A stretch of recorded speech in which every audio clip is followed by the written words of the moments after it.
Minute on diffusion. Diffusion is an amazing process which happens in nature, and we need to know the definition that we can write in a Gcse, and it is the movement of particles, 1 mark, from an area of high concentration, 2 marks, to an area of low concentration, 3 marks. And that's down a concentration gradient, not across, down a concentration gradient. Now, diffusion happens without the need to put energy in. And that means that if biology puts a couple of high concentrations and low concentrations near each other, then nature will do the rest. And this is used hugely by biology. First of all, we can think about examples. In the alveoli, we've got a high concentration of oxygen from air we breathed in, and the red blood cells returning from the tissue's got a low concentration of oxygen because they've given up their oxygen for respiration at the muscle cells. And so high concentration of oxygen in the alveoli, low concentration of the red blood cells. By diffusion, oxygen moved down the concentration gradient, and that's beautiful.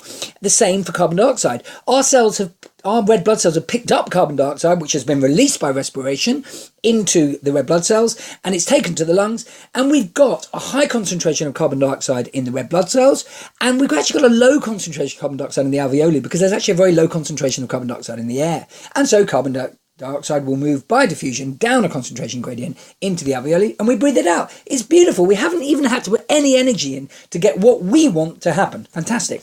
Plants also use it. We know that plants in the chloroplast need carbon dioxide for photosynthesis. And where do they get it from? Well, they get it from the air, and it comes through the stomata, and it diffuses from the air into the chloroplast down a concentration gradient.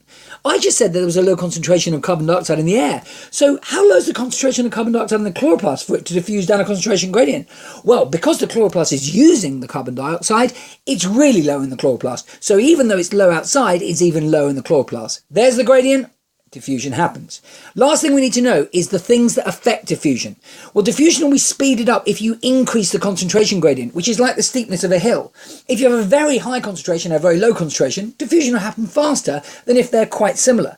The second thing that will speed up is temperature. The particles have more kinetic energy, so they're moving quicker, and so they're able to diffuse faster. And the last thing is a greater surface area will increase the rate of diffusion. And that is why in biology, everything which relies upon absorption by diffusion will have a large surface area.